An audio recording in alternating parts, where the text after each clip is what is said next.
Hey everyone, welcome to Founders 365 with me, Steven Haggerty. Today I'm joined by Kris Ruby from B2B Media Group. How are you today, Kris?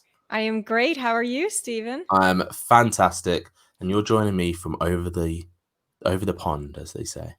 Yep, I'm in New York in Westchester County. Amazing. I love New York. I love New York City. I haven't seen the rest of New York, but New York City was pretty cool. So B2B Media Group, first and foremost, let's jump straight into this. What is it you guys do? What is it you specialize in, and how do you help people? Sure. So B2B Media Group does a few core things. We do public relations, personal branding, social media, and content marketing. And basically what we believe is an integrated approach to build a founder through media relations by developing a personal brand. And we have a motto, which is package, pitch, promote. And that's really the 3-step process that we do. So step one, when a founder comes to us, we look at them and we package them, right? We say, who is this person? What do they look like on paper? How can we package this founder and this brand? And then we actually have to pitch that in step 2. We pitch the brand, we pitch the founder to the media, to different trades. And step 3 is we promote the founder. So once we have gotten coverage, how can we promote that coverage on social media? So that is our 3-step process. And in a nutshell, that's what we do really well. Love it. I'm already got so many questions in my head, mainly about the packaging side, because I feel that a lot of people probably come to you with an idea of what they want. And I'm sure you just go, nah, that's not going to work. That's not what's going to sell. So what's one of the hardest things that you find when clients come to you about that side of things, the packaging side of it? I think there are so many hard things about whether it's the packaging side or just every day in PR. Yeah, you're right. So it's actually really interesting. So I asked someone that works with me the other day their feedback about working with me in this experience and clients and what they thought of the whole experience. And they said, one of the things I really was not expecting was that I thought people who hired public relations professionals would trust their guidance more and wouldn't question it as much. So that directly ties into the question you just asked me, which is that there's this constant sort of struggle for some reason in the field of PR when people hire consultants that it's a little bit different, right? When you go to the doctor, you don't necessarily question what they want to do or how they want to do it. With PR, people have this real emotional reaction to saying, I understand this is what you want to do, but it's not right, or this is not going to play well in the media. And so I think we should take this different approach. So, that is one of the biggest challenges. And I think in order to have a successful public relations campaign, you need to sort of come into it with an open mind, which is to say, if you're going to hire an expert, you have to trust that expert advice, that they know what they're doing, they know how to package you, and they know where to take you. And, oftentimes people have these very set preconceived notions about, well, no, this is who I am. But just because you think that's who you are doesn't mean that that's going to play well in the media. So you need to be malleable. You need to be open to changing that when you work with a firm. Do people come to you at the right time? Because I think one of the things about PR, and I suspect this is mainly because of like movies and TV shows, people go to PR people think about PR when things go wrong, rather than thinking, oh, actually, we need to be, like you said, have a really good PR campaign coming up for a certain result that they want.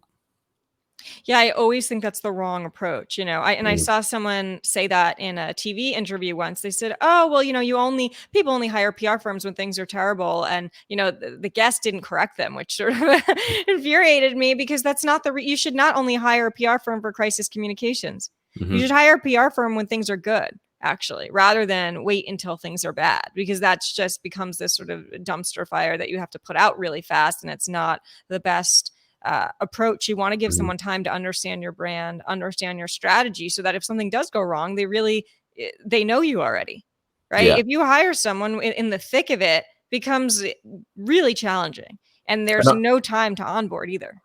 I'm assuming that they're two very different PR type agencies as well. The ones that deal with mainly that crisis side of things versus an agency like yours, where you're really nurturing that person, you're really building that foundation of who that founder is. And like you said, you're packaging them up in a certain way, which is going to be presented to the media, rather than the media is already, in the crisis situation, the media has already kind of made their mind up about that person or that company. And then you have to do a lot of firefighting. That's a great way to put it. Yep. I would say that's a great distinction. So there's crisis comm agencies, but then there's also regular sort of personal brand building agencies. And then of course we have, this distinction of different types of media today. You have the traditional firms that are all about traditional media coverage, whether that's still print magazines, newspapers, or TV.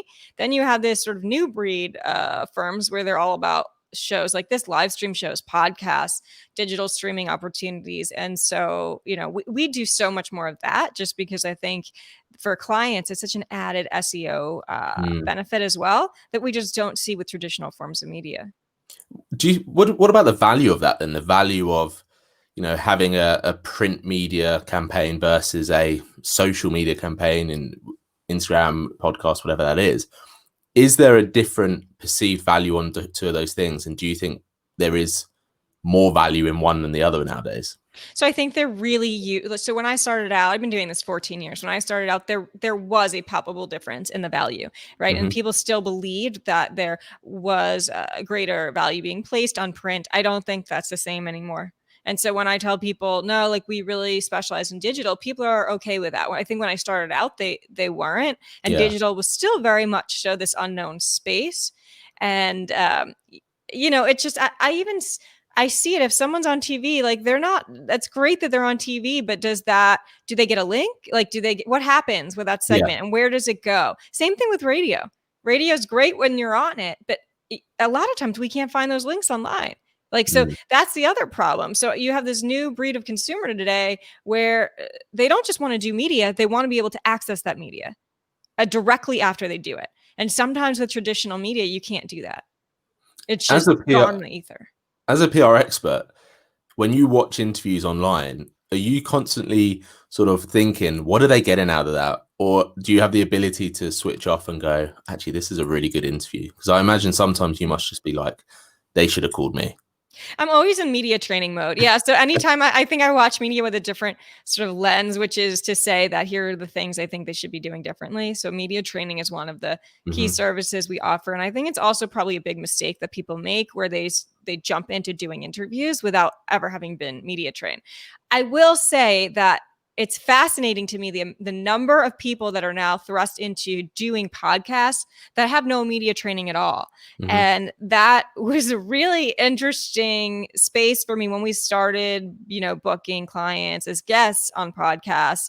And when I even started personally being on podcasts, my background is in traditional media and television. So I've done, national television here more than 150 times. And from my experience, doing a live on-air national TV interview is very different than doing a podcast like this or a live stream show.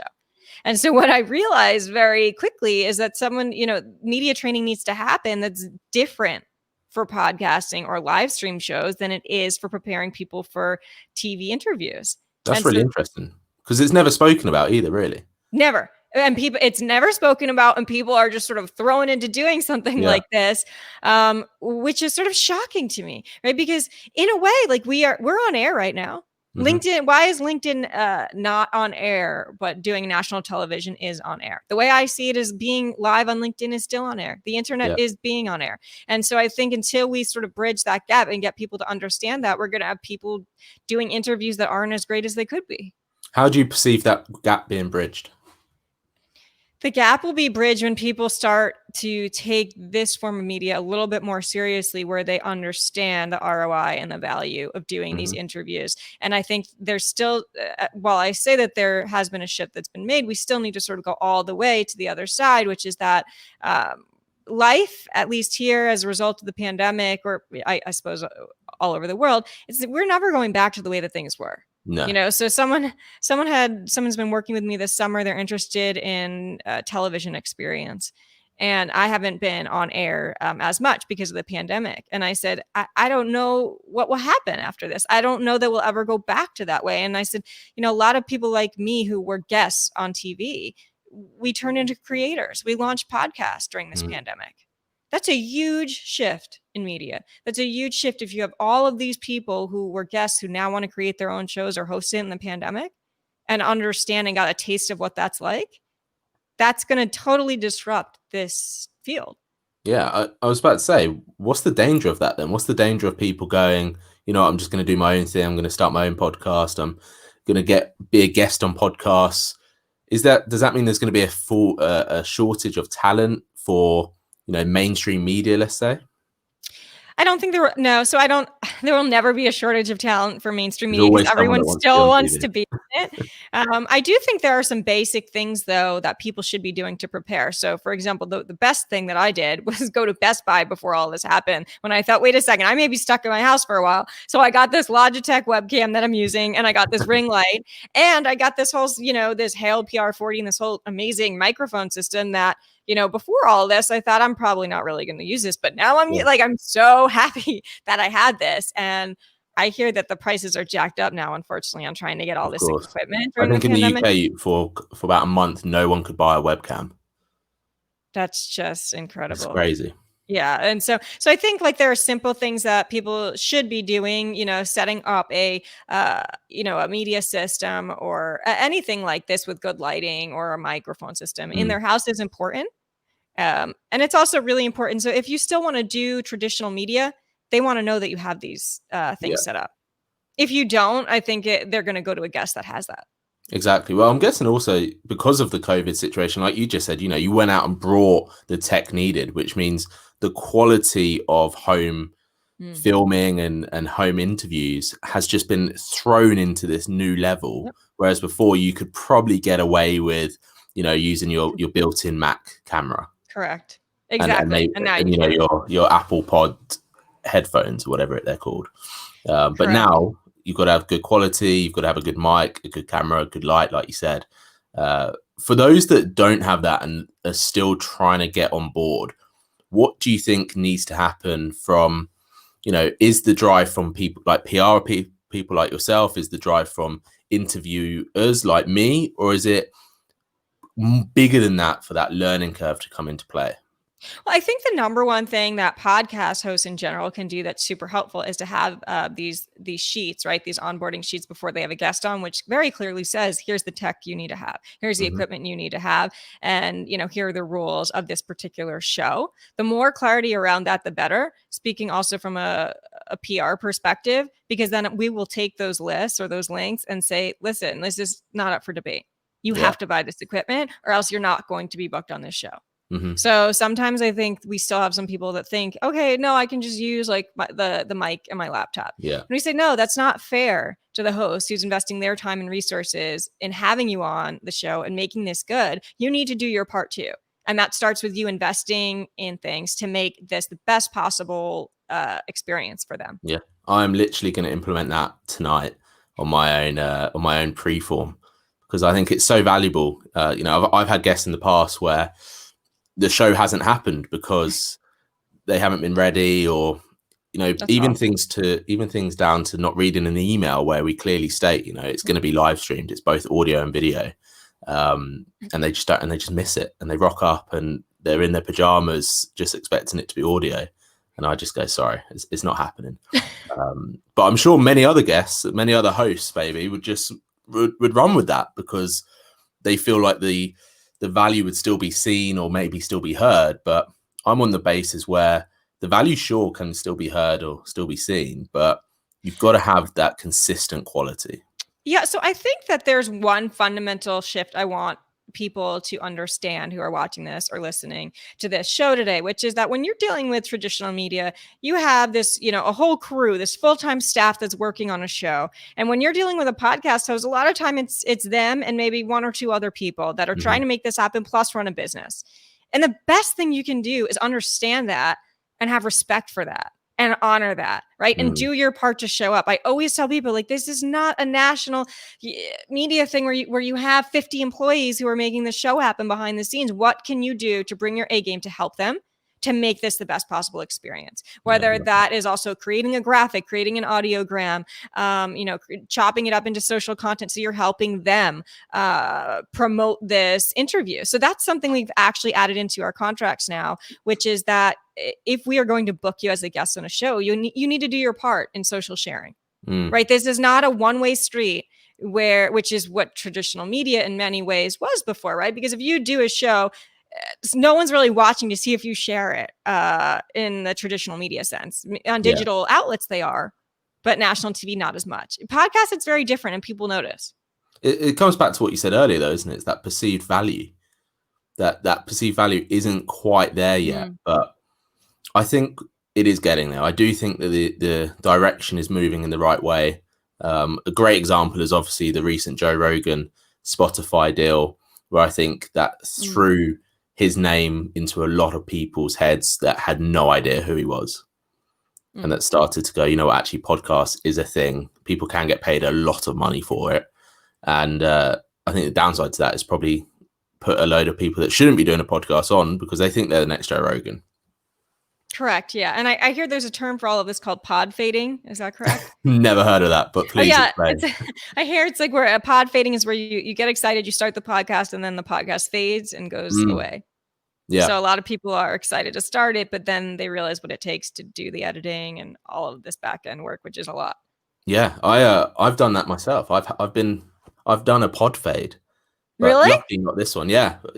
For me, you know, I tried a couple of podcasts before, but the message for me wasn't there. It wasn't important enough for me. So I did a couple of episodes and it just was like, nah, I'm bored of that now. But with this, still going strong. Your episode 130. Wow. So yeah. So we're still going really strong. But I do think that is because, like you said, the pre-framing of the type of guest, the message we want to come across, all these different elements to the show, rather than, hey, I just want to have a podcast and talk about business. They're two very different things. That's a great point. Yes, I think, having focus, understanding your niche, who the target audience is and what you want them to learn. I think that the more prep, the better. Also on the guest side as well. Yeah, I think the guest side, like you said earlier, is such a valid point. So thank you so much for that. Let's talk about the future then, because kind of touched upon it in terms of COVID and how things are changing. Where do you foresee bigger changes happening in the world of PR? So I think what's, so fascinating, and one of the areas where we are really investing in and growing in is content marketing.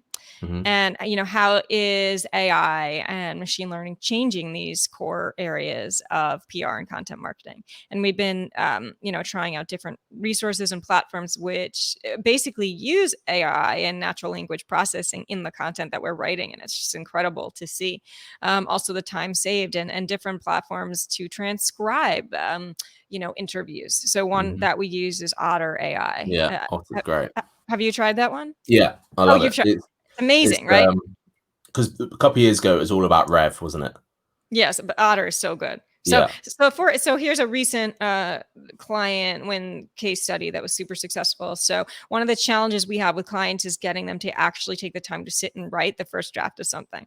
So we worked with a lot of doctors and we said, download Otter on your phone and record yourself at your next grand rounds at a medical conference. They did that. And we had, because they did that, I had the Otter file and like just amazing content in this file, was able to turn it into like a 10,000 word piece for an article, it's just changed everything that we're doing. And so that has become the impetus to change a lot of internal workflows as well. Even so when clients are guests now on podcasts, we're transcribing them with Otter. And so that's changing our workflow in terms of offering the service of blogging from these podcasts. Yeah, that didn't exist a few months ago, at least with us. So that has really, I feel like we're also getting so much more value for our clients out of when they do interviews, because what we learn is people really have different ways that they want to learn. Some want to see it, some want to read it, so we try and give them that content in all these different platforms. So to answer your question, there are some people that think the field of PR just will be sort of obliterated, not what it looks like 5 years from today. And I'm very much so, I think, in agreement with that. Your value as a PR practitioner, it can't just be in your contacts, the quality of your contacts, because what we've seen is clients have no problem trying to steal them, right? Just trying to take, this has to be more than just, this email address is proprietary and you can't take this. Because if that's all you're offering, it's very easy for someone to hire you, take that business process and then try and do it themselves. You have to be offering something at a way higher level than that as a consultant. So just offering straight PR is not enough. Yeah. But you seem incredibly adaptable. You seem like someone that has got their finger on the button, ready to change with the times. There are still lots of PR agencies, and not just PR agencies, lots of marketing agencies out there that are still not even considering AI things, right? What do you think when you look at those sort of businesses and compare it to yourselves in terms of how your business is going to continue to change over the next couple of years? Because I'm sure, Otter's a fairly relatively new bit of software, and they've completely changed the market in terms of how transcribing is happening. So that's just like a little dash in the rain of what can be possible in the next couple of years. So I think the number one reason why people do not innovate or look at this technology is because of fear across the board. And so I think the biggest challenge is not really learning the new piece of software or equipment, whether it's Otter or Descript is another one we just tried, which was really cool. I mean, I have a list. I swear this is my hobby to find these new things at night between 1 and 3 a.m. You got to do something during COVID. Yeah. So I go on product hunt a lot. Like I really love trying these new things, but I will say this, like there has to be a mental shift that you make that will enable you to try those things. Right. So it's not, and it's being afraid. You have to be able to say, you know what, like I'm going to try it. And if I can, I'm going to have someone on my team that can at least help, try it too. And let's see if this works. But getting over that initial fear, same thing with workflow process. We had a client that said, all of these emails back and forth, we need a different system. And the system they wanted was Google Docs. I'm not a Google Docs person. I like Microsoft Word. I'm old school. So when it comes to this, I just want to email and do, Microsoft Word. I don't want to change that system. But we said, okay. So then we tried Teamwork, and I've been using Teamwork for years, but I never allowed a client to be on Teamwork to actually see what we're doing and have transparency into our organization. And that was super scary for me when I implemented that, because what I realized is every time, there's a task on there, like we are now not only accountable internally, but we're accountable externally to that client seeing exactly what we're doing. You then, after you did that with that client, did you run that with all your clients? I'm thinking about doing that. So we're still doing it right now, but I mean, it's pretty great. And what I realize is that not only is it just about accountability for us, but it's about accountability on the client side as well. Right. So there's no way to say, oh, well, I didn't see that, because now you can see it in all these different places. And so, and I also think it's incredible, right? It's really streamlined our efficiency in terms of time tracking and billing. You can put all of that within that one platform. And so that tells me, like, wait a second, this is eating up time in this area. And now I can very clearly see that. So again, in the beginning, right, I think there's this fear, like, I don't want to change. I don't want to do it a different way. I've done it this way for 13 years. And then once you get over that fear, you think, wait, this could actually be good. Yeah. Well, it's the comfort circle, right? Yes. You were comfortable. You knew what you knew. You didn't know what you don't know. And then you got to learn. You got to adapt. Just like trying Otter, just like trying all these other episodes. One thing I'm really curious about, when clients come to you and you start mentioning these sort of services about how transcribing it, turn it into blogs, are they aware that that's possible? Are they aware that they can even do that? Or is it sort of just like, I just want to get on podcasts and have a good time? I don't think most are aware of all of these different platforms that are out there. I think when you make someone aware, they think it's great and cool and they'll try. But I think most, unless you're really like actively searching these products out, most people don't realize all of these amazing tools exist. And that's what's so exciting for me, whether it's tools to, increase efficiency in a PR workflow or AI content marketing tools. They save you time. And not only that, they make the work better. I mean, it must make it more enjoyable for you as well.